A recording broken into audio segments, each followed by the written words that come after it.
Hello, my fellow comic book collectors. I'm extra geeky today. I'm wearing my glasses because I'm recording this interview on my cell phone, and I was finding it really hard to see the buttons. So I'm using my glasses. I'm just a little extra geeky today. But we have a really great guest, really awesome guest. I've been basically corresponding with him. His name is Alan as well. So we're both Alans, which is always good. He spells his name wrong, but don't tell him.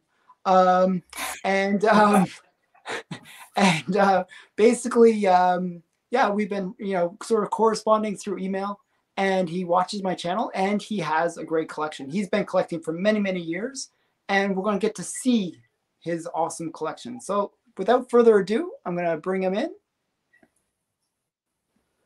Hi, how's it going?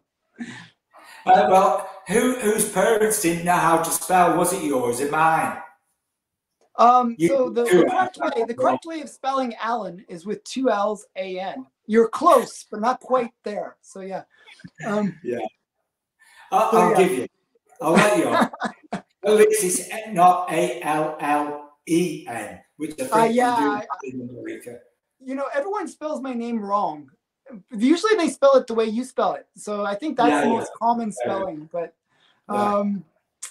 But yeah, so how did you get into comics? Like, when did you start collecting? Give us a little bit of background. Well, basically, I read comics when I was at school, but not junior school. I was in, obviously, senior school. It's a little bit different in England than what it is in America. But we go from secondary school, we go from 11 till 18. But I left school at 15. You could leave school at 15 at my age. And so I read comics. Your friends would have some, I'd have some. And for the weekend, you trade them. So basically, it was like that. I never collected or anything like that. But when I got a little bit older and I was getting towards 20, and I got married very young and started going out with my wife at a very young age, 15. We got married at 20. Now, don't ask me why, but we always used to go around Preston, which is a town near us. We used to go around Preston Market, which is an outdoor market. We sell absolute brand new stuff, second-hand stuff, fruit and veg, everything like that, clothing. And basically, there was always 2 or 3 people there who sold comics. They were obviously second-hand. And because I had this affinity from when I was younger, I started buying some. They were always a little bit tatty, but to be perfectly honest, the first comic I ever remember collecting, rather than just reading and chucking it away, was Fantastic Four. Oh, wow. 48. Nice. That was the first one. I mean, don't get me wrong, it was tatty. Do you know what I mean? Yeah, but anyway, that's a great. From then, yes. Yeah, I haven't got it anymore. I don't know what happened to it. I got a bit obsessed with condition. So when I got seriously into collecting, I'd replace it for another copy, because I did have a near mint 48, 49 and 50 in the original collection, But anyway, from going to buying bloody crappy second-hand comics off Preston Market, I'd then go to Preston bus station, actually, and they started selling in the early 70s American comics, brand new, and they were imported by Thorpe and Porter, sorry. And I started collecting those. It ran the time when Werewolf by Night, Dracula, Tomb of Dracula, Frankenstein's Monster, all the early when they started, the Comic Code let them start doing a little bit more risque stuff. So I buy them from Southport. Preston. Well, I'd go to we're halfway between Southport and Preston. So basically, so I go to Preston, and they always had, wherever you went to a train station or a bus station or a news agent, they'd have the new comics there. But the trouble was, Thorpe and Porter were very, very sketchy. They'd get, say, like 5 issues, then miss 3 issues, get another 5 issues, miss 2, then you'd be right. Oh, okay. But this is why certain comics in England they're called non-distributed comics, because they didn't come over. So they were always dearer, because you had to the people who traded England second-hand comics, they had to buy them from America. So you paid through the nose for them. So, you know, eventually I keep that into touch. And there was people who were importing comics from America, you know, dealers, direct. I don't know how they did it. I used to get mine from Buy Two, really. And they basically, we get them probably 3 weeks to a month before they were actually in the shops in Britain. But basically, they were a bit dearer, but it was worth it because you got them earlier. And, you know, it was worth it because you could get the complete storylines. Yeah, so, you know, that's why now and then I would change dealer because the dealers would sometimes not sell them. They'd send them to you a bit badly, and you know, even in those days, I didn't like them getting here damaged. So when you were buying, do you still have all that? Went, really. Sorry, do you have all that? Do you have all that collection from the Bronze Age, I guess? I've got probably half of it. I've probably got half of it. That's why, you know, I've got quite, you know, I've probably got about 15,000, something like that. So about half of that was from that era. But at some point, I explained to you, at some point, our son was killed. He was killed by a drunk driver, and we fell on hard times. So we sold off of it. So I didn't sell all of it. I sold the most valuable. At the time, the stuff that I didn't sell wasn't worth a lot of money. But over the time, when I finished collecting at that point and sold off some of my comics, and then there was about 20 years gap, some of the ones that weren't valuable have turned into valuable ones now. You know, nowhere near as valuable as what they were. I had, for instance, Amazing Fantasy 15, and I had Spider-Man 1 to 220 complete, and that's a good run. Reasonably high grade. You know, I didn't really collect crap. I don't know why. I mean, I'm not insulting you because I know you will collect lower high. You've got to do. Yeah, I'll collect the low grades, can you? But you got to bear in mind we're in the 70s now, so we're only like 10, 15 years after you know, they were released. So you did want them in better condition. So you know, 1 to 20, I had Silver Surfer 1 to 18, I had Conan the Barbarian 1 to about 150. I got Tales of Suspense 39 in absolutely mint condition. Wow.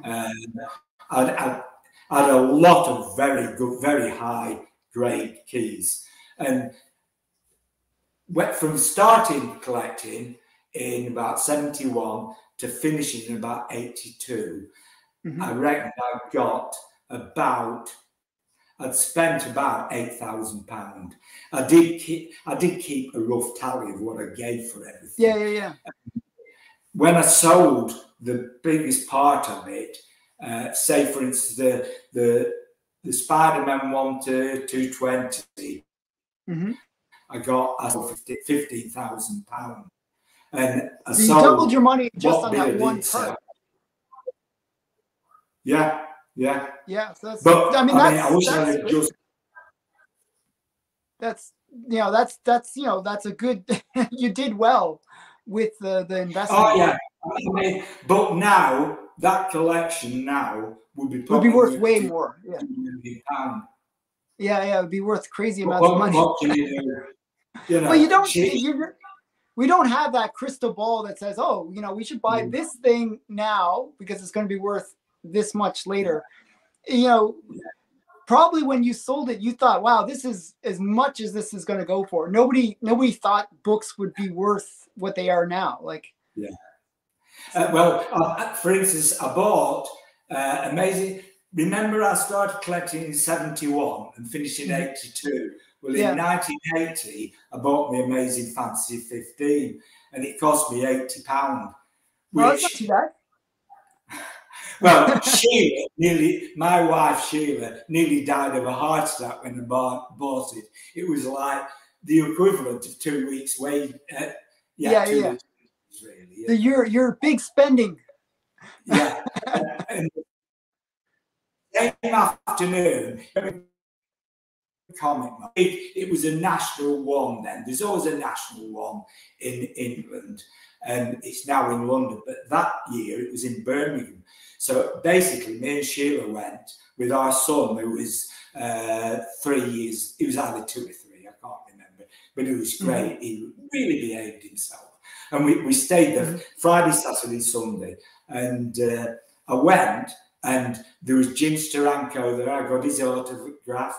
There was there was loads of it. There was as many big names as what there is at San Diego.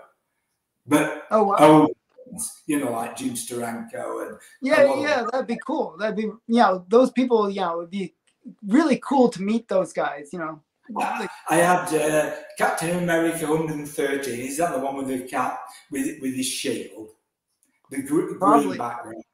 I think it was only. Anyway, I got Jim Steranko to sign it through his shield.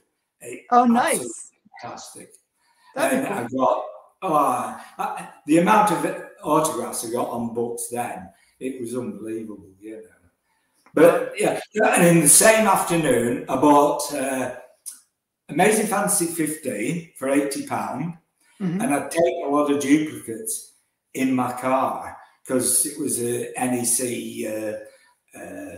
the national place where we have big shows and everything. And I took a load of duplicates. I think I took 2 short boxes. This is another thing we should just mention. But in America, there are either long boxes or short boxes. Yes, in America, this country, we've got long boxes, short boxes, and we've got medium boxes, which you don't have in America. I've never seen the medium boxes, which my camera is now sat on, holds about 180 comics. Anyway, I took 2 boxes of them.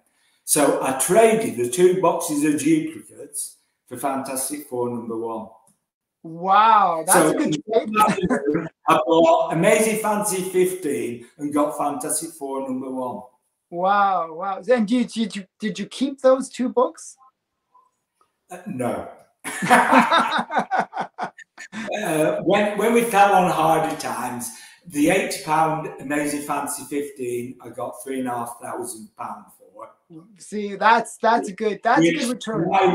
My good wife Sheila thought was amazing. Yeah. The Fantastic Four, I can't remember how much that went for, because I was always a little bit disappointed with that trade because it had a book stamp in the middle of the cover. And I never loved it. I never loved it as much as what I should have done.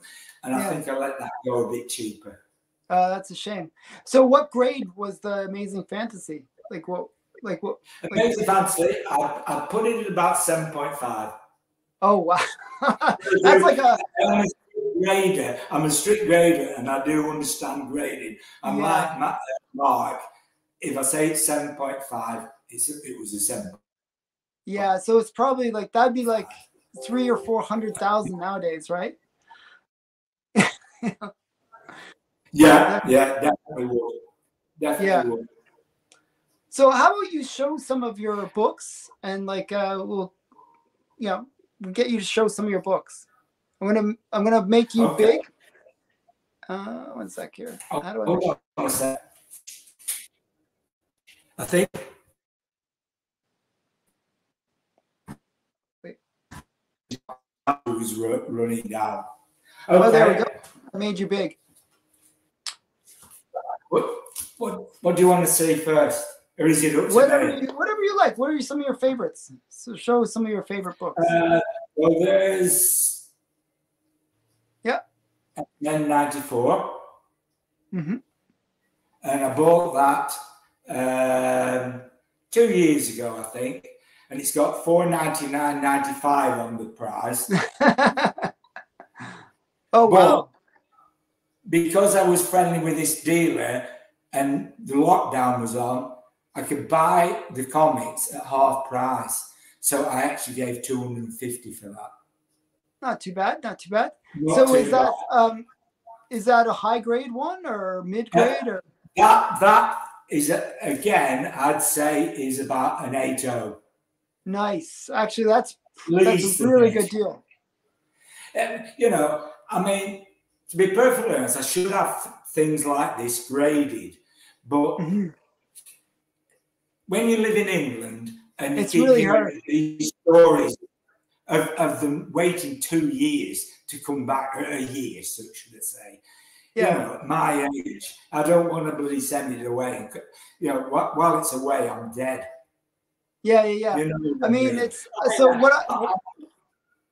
what I heard from Mark is you can actually take if you can get to London, basically there's a place where you can drop the books off and you can put it in express service and they'll have the books back to you like in a couple months. Right. So you might want to look into that. Yeah. Now, the only trouble is with this is in America, there's no problem. It's a lot, you know, people are a lot better. There's a lot of people well off in this country as well as what there is in America. Yeah. But there's less people who are well off who collect comics. So I say to Sheila, get that don't get it graded. It's worth £1,000, something like that. Yeah. Get it graded, it's worth bloody £5. Well, she might find it hard to sell it at £5. Well, the problem is like. I find that if you don't get it graded, it's harder to sell them. You know what I mean? Yeah. I mean, to be perfectly honest, if you got that graded and anything happened to me, I'd be better letting her send it to Heritage, wouldn't I? Yeah, of course. Yeah. Anyway, here's one that's lost a lot of value in the money. It's sort of sad. Yeah. That one's really gone down. But to be perfectly honest, when I was a collector, and both me and Sheila, my wife, we both read them. We read them on. I told you in the last last things. We read them on LP covers so that we didn't put creases in them. You know, even at a very young age, I didn't know not to damage them or harm them. So, but Master of Kung Fu and X-Men were our favourite titles. And X-Men have made big money. Master of Kung Fu, they're for nothing. Except I know. They didn't really go up that much. This issue. This and the next issue. And there's one or two others. But like the X-Men, you know, I collected them all at the same time. There's key after key after key after key. Yeah. And, you know, these is keyless. Yeah, well, there's maybe about 2 or 3 issues that would be worth, you know, that are keys. Like the first, what's his name? The one that was in the movie. Why am I forgetting? Death Dealer or whatever his name is. Yeah. Now, this one needs no explanation either. And this was when I first started collecting once again. This was the very first expensive comic I bought. I actually gave £200 for it, but it's absolutely mint. You know, it's perfect. That's another book. This is another one I should have graded, really. You know? Yeah. Is that a newsstand or direct? Hold on, let me have a look. No, it's direct. Okay. Yeah, I'm just looking at the others. So when I got such as the X-Men, they're all newsstands at that point, weren't they? No, actually, that's when there was a switch. So those ones, it's more frequent that they're direct than newsstand. Yeah. But yeah, when I got back into collecting, I picked up a newsstand copy. Right. And it just happened that it's worth a bit more. It's kind of interesting. But okay. This is one that I've, you know, that I mentioned that I bought some off a dealer, and he's a retired dealer now. And I bought this off him about 6 months. This is one of the more recent purchases. And I think, again, I only gave... I gave about £90 for it. Here, actually, take it a little bit further back away from the camera. Move it back. So there, now it's totally in frame. There we go. That's good. Just show it like that. That's good. Yeah, I'm sorry. I'm trying to show the price, but in all honesty, it's the wrong price anyway. This is another that I bought off the same dealer at the same time. To be perfectly honest, I always like that cover. I love it. Absolutely love it. And by the way, I'm not going to tell you all the grades exactly, but they're all very high grade. And when I say high grade, it's like saying to CGC, it's all the eye of the beholder. I'd say this is like a 9, but somebody else would say it'd be a 8.5 or yeah. 9.2. But all the I really do only collect reasonably high grade, except if they're very old, like yourself. But my very old is more like still old Silver Age rather than golden. Yeah.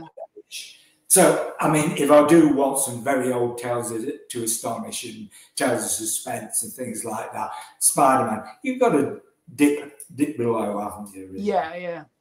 But by the time you get to a comic like this, Alias, I mean, it's no good unless it's a bloody 9.4 or 9. Yeah, you got to get it in high grade. You got to get them in. A tatty one like this, I mean, me personally, I wouldn't give £5 for one. You know what I mean? It's one of those books that this is a good example of a book that has had really crazy market trends. It was really valuable at one point, crashed, then became valuable again. It was all over the place. Yeah, first Jessica Jones for people watching. I find that it's annoying with such as that and Daredevil Volume 2, Number 9, because I'm a big David Mack fan. And when I first started collecting again, David Mack, I loved his style, but his comics were worthless. Yeah. Absolutely worthless. And still a lot of them are worthless. I don't know why, because, you know, it's the same artist and he does the interiors and it's a bit avant-garde, I know. But I do like that style. And, you know, I found it a bit annoying that nobody was interested in him. And then he suddenly got very hot because of such as 1 or 2 comics. But in general, it's still not particularly. Yeah, I mean, people don't really collect him, but, they know his name, but they don't actively collect him. It's not like Adam Hughes or some of the other artists that get a lot of respect. I mean, I do like a lot of the current art, you know. I mean, I like some of the older stuff that you like, you know, because I mean, I can't afford the Golden Age, and they're not very available in this country. But I do buy some of the reprints, and you know, I can admire the stuff. But some of the modern artists that I like, I do like, such as Bill Sienkiewicz, which I don't everybody wants to pronounce it, but I mean, I like this style too. You know, cover artists like Adam Hughes, Bill Sienkiewicz, you know, they are good. You Yeah, know. yeah. I mean, they're very. I know I collect those guys a lot, so you know, I think they're great. And this one, you know, as well I do, we like good girl art. Yeah, it's very good girl arty. Yeah, I mean, this is not an issue at all for the contents. It's just for the cover art, isn't it? Yeah. Yeah. Is that the first Tomb Raider? Is that? No, it isn't. What is it? It's 33. Have you got it or not? What? I don't have. No, I don't have that. I never collected. Well, you want to get it because nice you might cover. have to edit this out actually, but it's not only a top end; it's the bottom end too that's interesting. Nice. It's a camel toe cover. Oh wow! And this is another one. I mean, this now, I believe it has fallen quite a bit at the moment. But to me, this is a great cover. You know, I don't care what it's worth. This to me is one of the standout Blinking Well and showcase covers, you know. Yeah, I think it's probably the best showcase cover.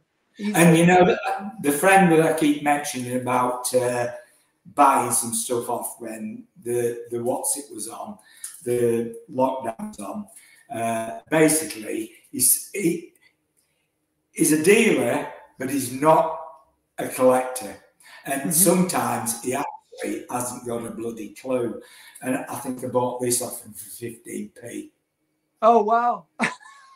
he didn't know what he got, in other words. And I'm such a dodgy person, I didn't put him right. Yeah. So just so people know, in America, 15p would be about like 20 cents, roughly. Yeah, it would. Yeah. So yeah, that's very good price. So yeah. Is that what I'm aboard it to that now with these covers. Is that Adam Hughes that you just grabbed? Yeah, there's another good girl art one too. Yeah, is that Adam Hughes? Yeah, Adam Hughes, Catwoman 70. Nice. I really like his covers for Catwoman. There's so many great ones. Yeah. X-Men 37. Don't know why I've picked this one. Always pull it back. Pull it back. Trust me. Sorry. Yeah. I'm getting too near, aren't I? Yeah, so you can't see the whole thing, but that's great. Yeah, and as I say, even these, a lot of what I'm showing at the moment were bought during lockdown off my dealer friend, and it's seriously high grade. You know, they're not like tatty, they're like 9s at least. Nice. Yeah, you know.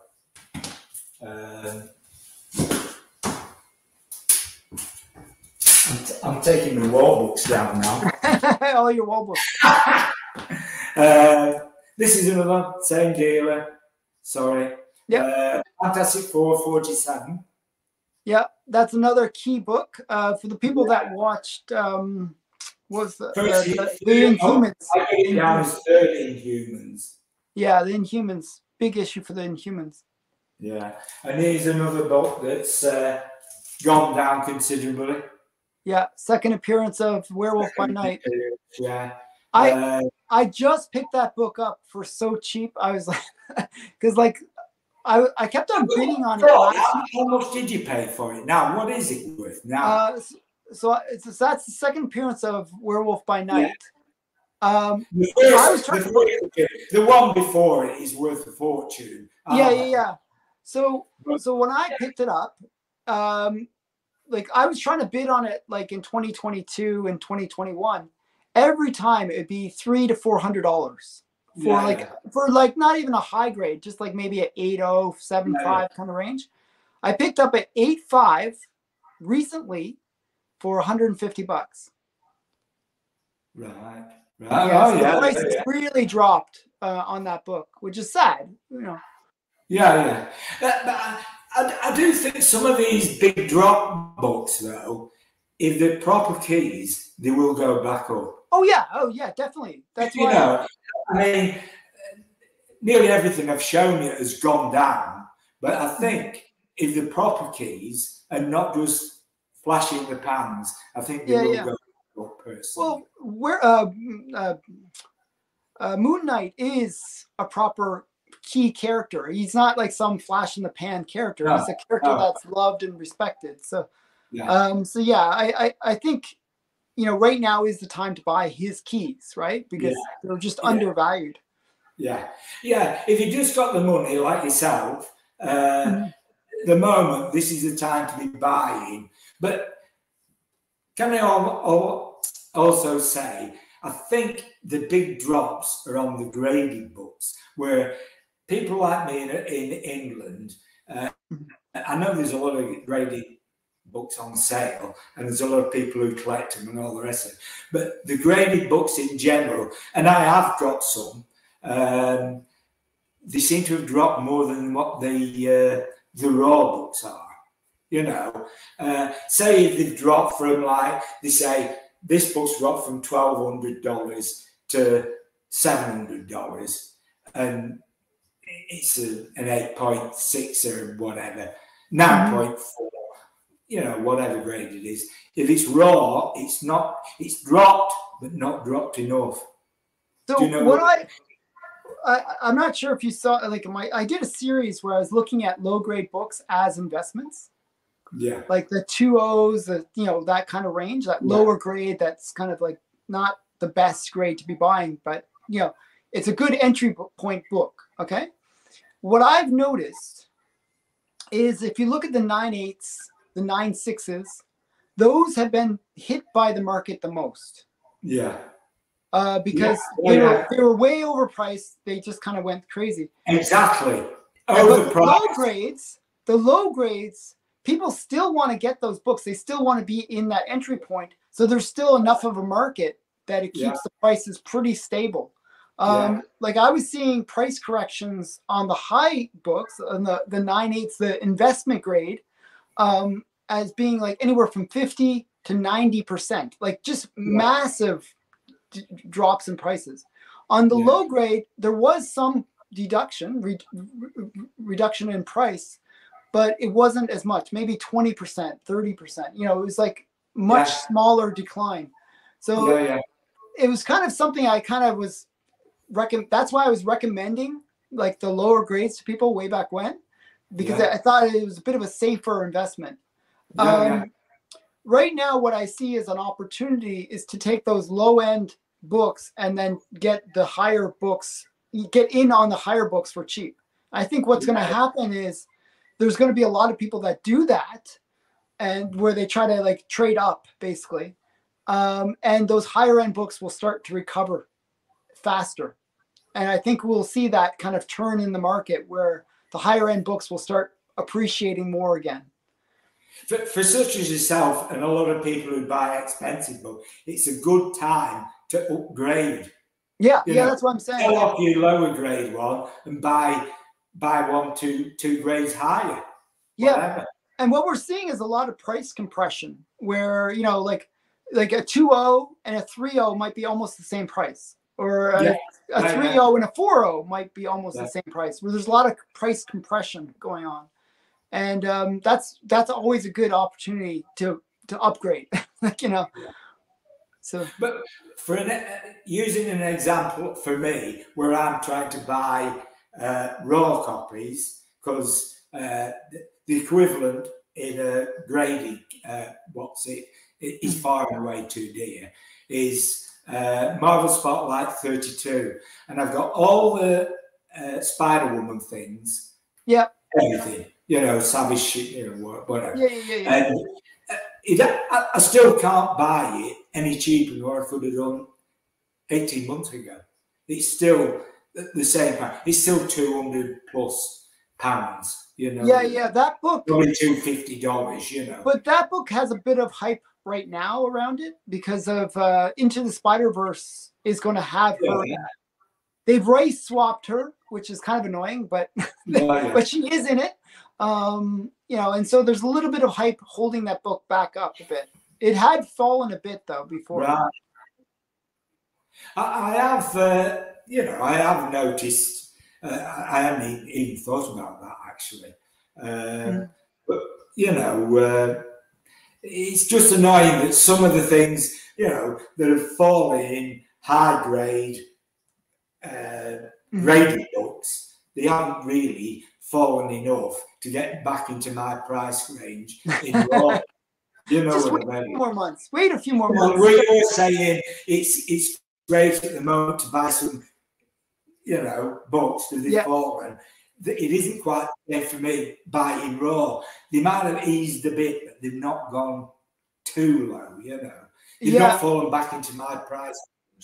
Well, the graded books, probably haven't dropped enough yet, but you can still pick up the raws fairly cheaply comparatively to the graded ones. So but did you ever buy graded books? If they're a good buy, I'll buy them. Say, for instance, this week I saw an advert on eBay, and I thought, cheap. So I went on it, and then I saw see other items, and he must have had about 100 graded books, and he's in London. You know, it's in England. Oh, that's nice. And they were for nothing. But it was an auction. They were all auction ones. But the auction started at something like £5. Wow. You know, which is like, awesome. you know, you don't need to read. It was unbelievable. Well, you know, they were that cheap. You know, you feel like emailing such as yourself or Mark and saying, I've seen these bloody books, they're for nothing. Yeah. I mean, to me, a little bit obscure. Lots of quite interesting ones. Well, so for me, I'll buy them in that case. I'll buy them if they're affordable. Yeah, for me, if the cost of the book is less than the cost to send it off and get it graded, then it's a no-brainer. That's what I look at. I mean, surely in England it must cost us at least 50 quid to have them. That's what I would say. That's a good average. The dollar and the pound and everything. almost the same at the moment. Yeah. So I mean, if it's below that, it's £50, it's $55. If it's £100, it's 110, something like that. You know, so you don't really need to keep adjusting it. It's virtually the same. Well, right now the pound is really low. I mean, terrible. But it's in a way it's a good time if you're a seller, because you can sort of, you know, get more expensive dollars in for books, which is good. Mark was doing a big video about that where he was like basically doubling his money just on the exchange rate. You know, you can get that, but it sucks as a collector because your money's worth half as much. It is.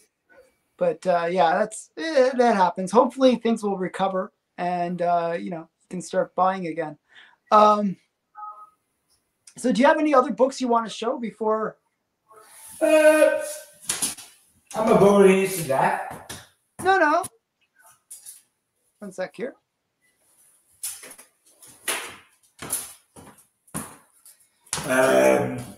Well, I mean, they're not big books towards a lot of people. No, it's okay.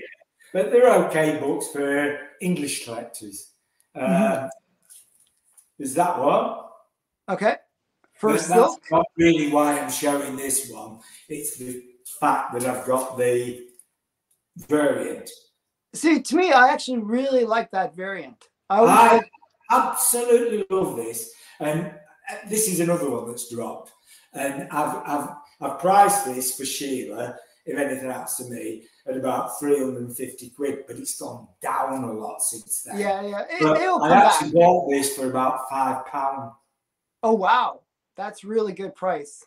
Several years, you know, just after it came. I can't remember what year did it come out? This It was when I was collecting. I forget. It's like Yeah, I'm gonna guess like 2010, 2012. well, it must have been. I got it early enough that it wasn't worth a lot of money. You know? Yeah, I forget. But I forget when it came out. I forget when it came and out. then when I suddenly saw how much it was worth, you know.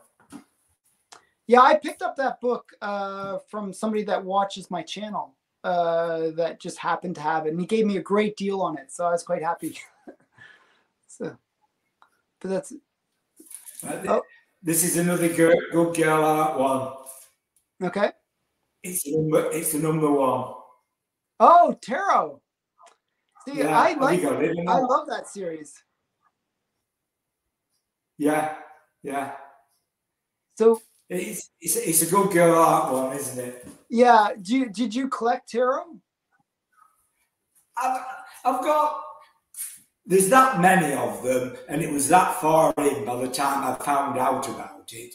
Mm-hmm. It's like basically, you know, I'm not going to buy all of them, but now and then I'll flick through and say, bloody hell, that's a good cover, and I'll buy that cover.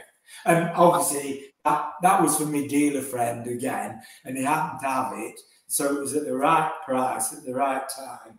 And I don't regret. I really like tarot. I think it's I love the art. I think it's the really great covers.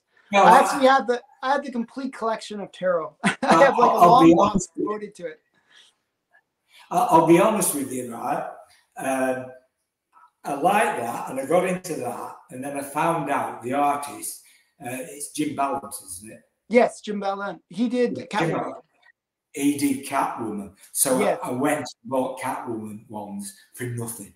They went from like 15, 20 pounds a piece for the tarot ones to like 25p.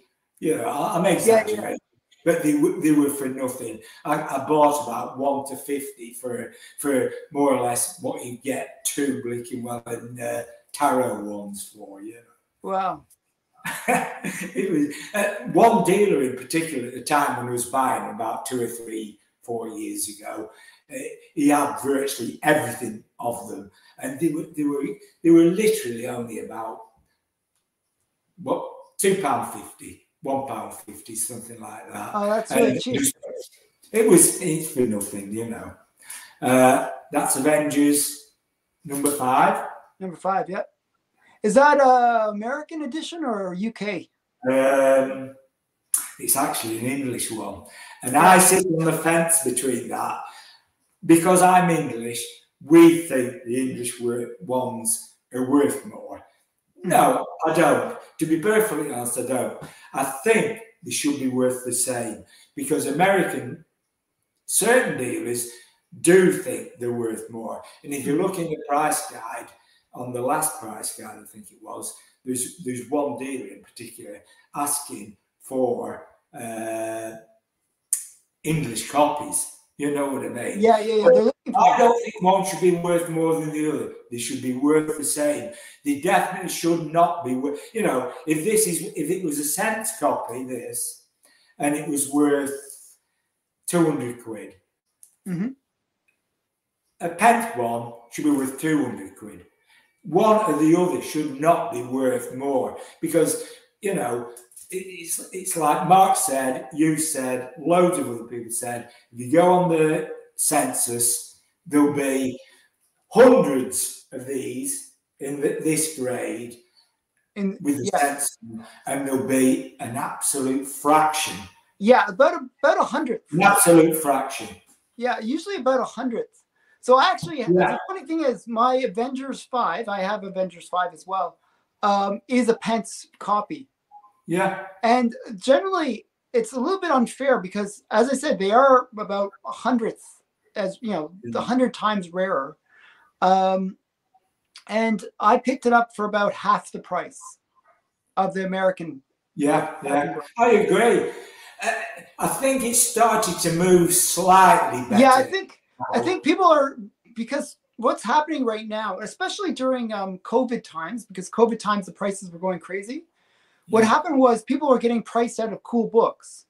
and or they were kind of excited to find cool books. So people were looking at the Canadian price variance. They were looking at newsstand versus like direct. They were looking at all those kind of things as potential ways of getting into certain books. And the price variant for the UK never got that love, but I think now is starting to. It's like one of those things that's, you know, there's a few dealers that keep on talking about it and bring more hype about it. Like myself, I kind of hype it up. Mark hypes it up. But even channels like, Bry's Comics, he talks about it even. So he's a big aficionado of buying British. Yeah.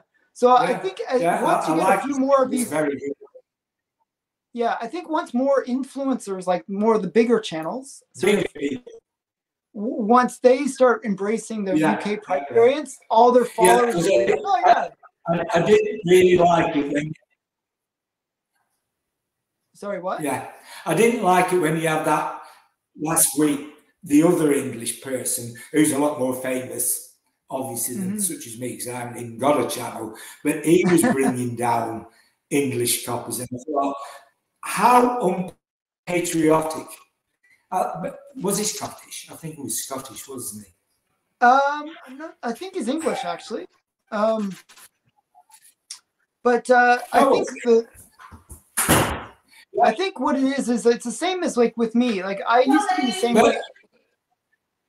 I used to be the same way about Canadian price variance, where I feel like Canadian price variance weren't. I almost felt like they were second prints, even though they came out at the same time.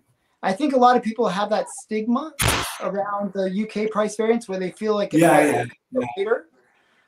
So is it really a first appearance? Is it really as big of a book? I think as people kind of learn, they will realize that it's a better book to pick up. So I see there's potential there. An original collector like me from the 70s, and I know there was people before that, but we knew as an absolute fact, the first, say, 100,000 were British, and they sent them off to Britain to get there almost on time. They were. Where is the cat? And we knew that, and they do 100,000, and then they do 1 million. Yeah. Well, you know, which is the rarer, and we had it first. I think even you or one or two channel people have said, if you look at the the colour is more vibrant on some of the English ones. Well, they seem to be an earlier pressing. Cat here. Yeah. Shield. So his wife is in the background. This is what usually happens with me. Yeah. I'm trying to get her to bring the cat to me.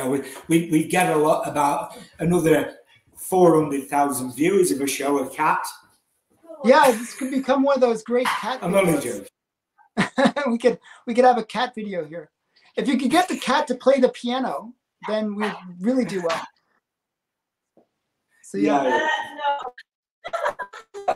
Obviously, I look at a lot of American channels. One of them is Bronze and Modern Gods. Well, I've forgotten his name, but the coloured one, basically, he has cats now and then coming on him, and like, such as my wife, you know, she loves it.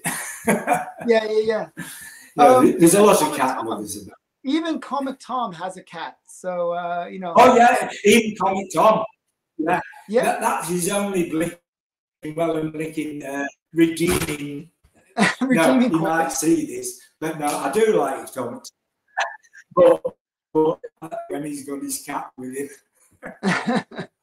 We're cat lovers, by the way. So I'm gonna.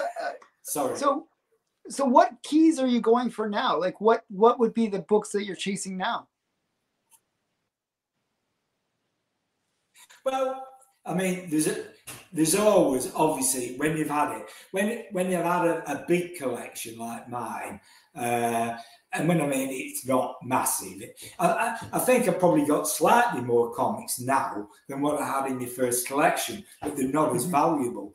But like, you find it really pleasing when you replace one that you already, when you used to have it, you know. Yeah, when you, and obviously, man, would like to be Amazing Fantasy 15, but it isn't going to happen. It's too dear. You know what I mean? So that's the one that you. I'm not gonna. I'll have another Amazing Fantasy 15 if I can get it at £80. Yeah. If I ever see it for £80, I will definitely tell you. Okay. But yeah, I don't think it's gonna happen. Let me know. Yeah, I'll let you know. But I might buy it before then. So do they not have the heritage? And you say, who's going to start me off at £5? Yeah. At $10. I don't think it's gonna happen now. But well, I have to thank you for coming on to the show. Oh, you're having a bit of internet connection. Thank you for having me. I hope I haven't been too bored. No, there's a bit of a lag between us, isn't there? Yeah, I'm sort of worried that the internet connection is going to break up, so I want to kind of wrap up the video before we get disconnected. We can